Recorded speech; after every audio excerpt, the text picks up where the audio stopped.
Sebenarnya menurut saya ya ini rencana jualan tiket ini kepada oligarki, tiketnya dikumpul-kumpulin dulu, setelah jadi dijual ke satu orang, nanti calonnya dicari dari pasar. Siapa yang dikehendaki oleh pasar itu yang terjadi. Menteri BUMN itu ngantornya di Jakarta saja, nggak perlu keliling Indonesia. Untuk apa? Anda ngurus korporat kok. Korporat sudah ada di rootnya. Oh, dia ketemu petani pupuk. Untuk memastikan katanya pupuk. Itu bukan urusan lu. Urusan lu tuh ngeberesin perusahaannya supaya tidak bangkrut. Ini perusahaannya bangkrut semua, dianya melenggang kemana-mana. Berpolitik dengan iklan. Begitu di Lombok, kelihatan presidennya senang, nggak ada masalah. Iklan jor-joran. BUMN bangkrut pun menjadi pengiklan utama. Begitu di Jakarta, kelihatan penyelenggaranya nggak disukai oleh otoritas politik, di stop, nggak ada satupun yang pasang iklan. Ini apa kayak begini ini? Ya BUMN-nya tambah mampus, menterinya tambah populer.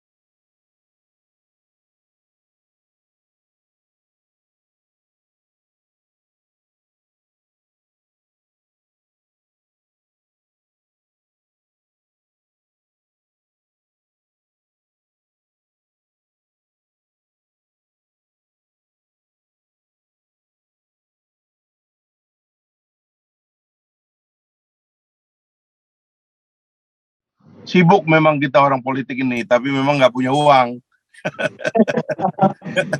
ya kan?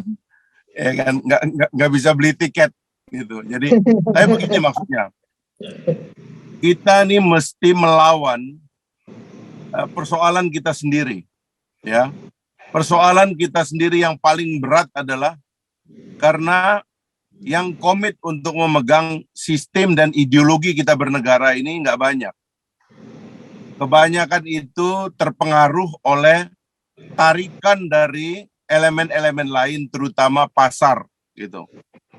Dan saya kira ini ada pertarungan besar sekarang ini adalah dari kelompok yang ideologi yang berpegang, dan kita bersyukur sebenarnya kita masih punya partainya Pak Masinton dengan Ibu Mega sebagai pimpinannya itu agak sensitif melihat berkeliarnya kelompok-kelompok pasar di dalam negara yang saya kira memanfaatkan kelemahan sistem kita, lalu kemudian mereka ingin menerobos, mengambil alih fungsi-fungsi politik yang seharusnya memang lahir dari rahim partai politik gitu. Jadi itu yang pertama yang saya ingin katakan, bahwa kelompok ini laten karena dia banyak uang. Uangnya itu banyak dan diambil dari proses-proses pengerukan terutama kepada sumber daya alam. Kebanyakan dari proses politik ilegal ini dibiayai oleh mereka yang ngambil keuntungan dari tambang-tambang terutama, dari kebun-kebun dan sebagainya. Jadi saya kira ini mesti kita kita perlu bercermin agak keras di sini. Nah, tetapi memang ada kewajiban dari Pak Masinton dan kawan-kawan untuk mengingatkan para pimpinan, sistem kita ini namanya presidensial. Dalam sistem presidensial ini seharusnya partai politik itu diberikan kebebasan untuk mempersiapkan orang-orangnya dari awal, bukan karena popularitas dan bukan karena uang, tapi karena orang itu telah dikader di dalam partai politik dan dipercaya oleh partai politiknya untuk memimpin bangsa ini. Dan karena itulah seharusnya orang itu kalau sudah menjadi presiden atau jadi menteri, itu dia sudah tidak perlu cawe-cawe lagi ke dalam proses politik, terutama proses pencalonan. Mereka terputus.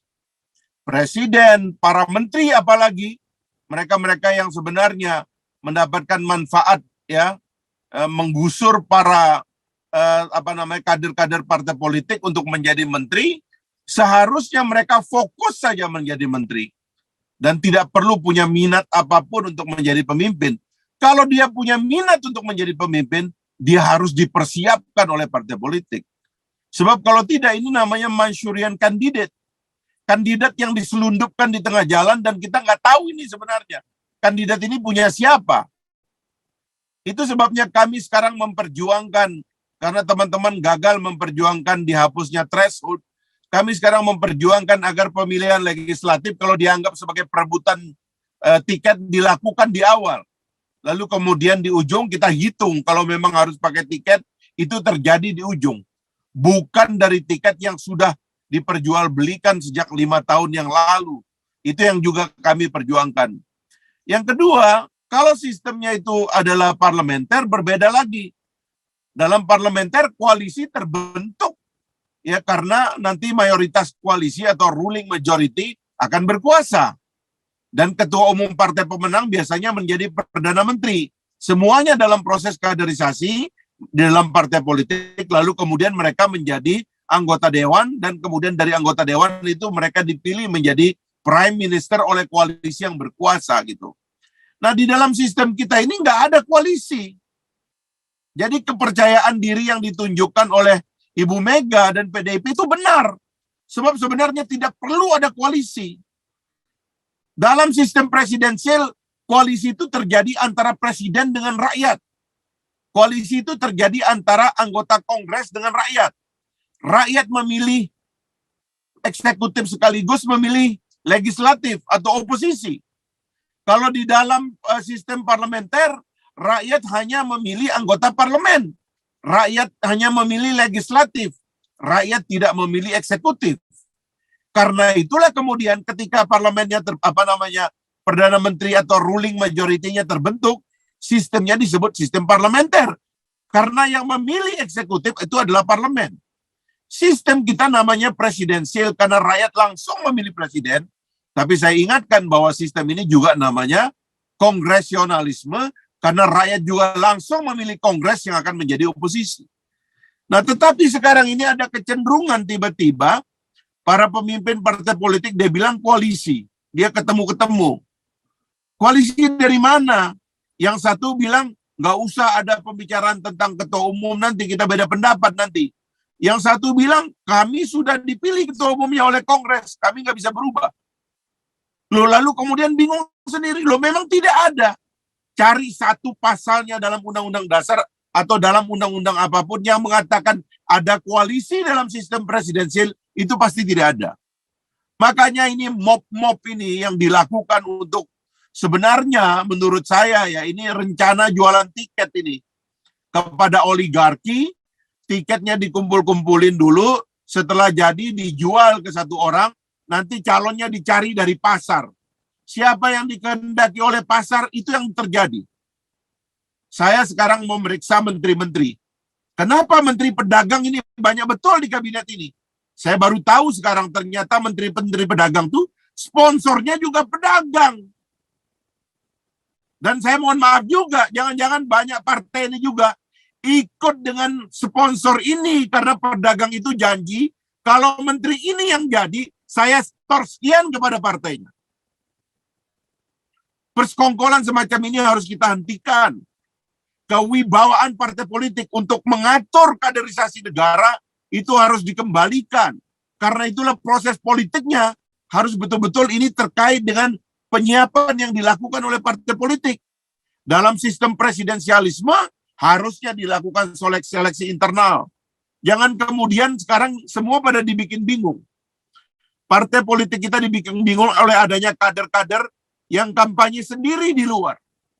Merasa mendapatkan dukungan rakyat dan popularitas, bentuk tim sukses di mana-mana, partainya dipaksa harus milih dia. Lu nggak boleh begini dong.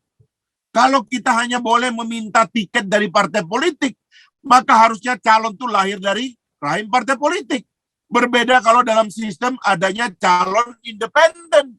Anda boleh keliling Indonesia cari tiket, seperti yang terjadi pada bupati dan gubernur. Nah, ini yang menurut saya harus dihentikan. Apalagi kemudian muncul seperti tema diskusi kita ini, para pejabat yang tidak etis. Merasa dapat popularitas. Saya terus terang menyoroti Menteri BUMN. Karena saya ini mengawasi BUMN dan menulis buku tentang BUMN 4 tahun saya. struktur birokrasi BUMN itu lebih kuat dari struktur negara. Jangan lupa itu.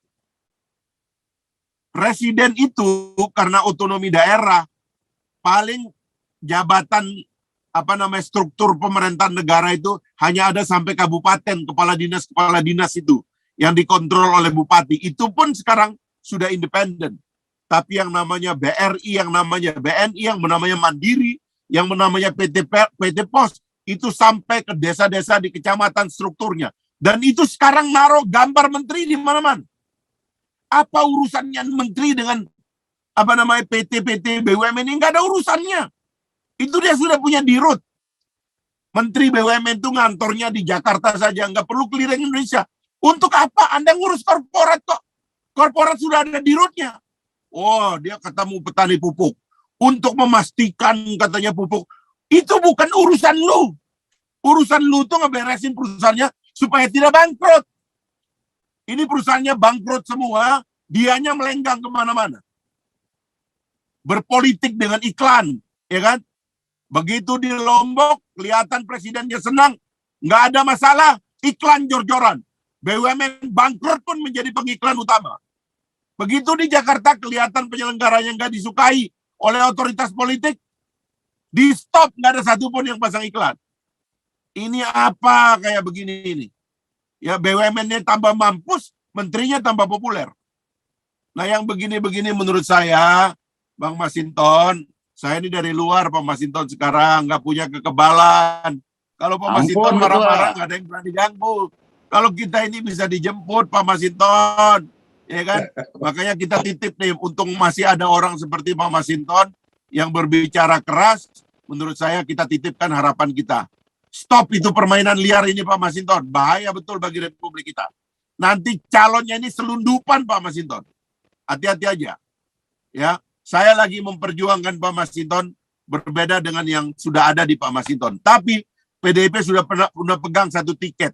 Tolong tiket yang dipegang oleh PDIP itu dipakai untuk interupsi supaya calon-calon liar dari luar itu jangan masuk. Pastikan ini merah putih semuanya.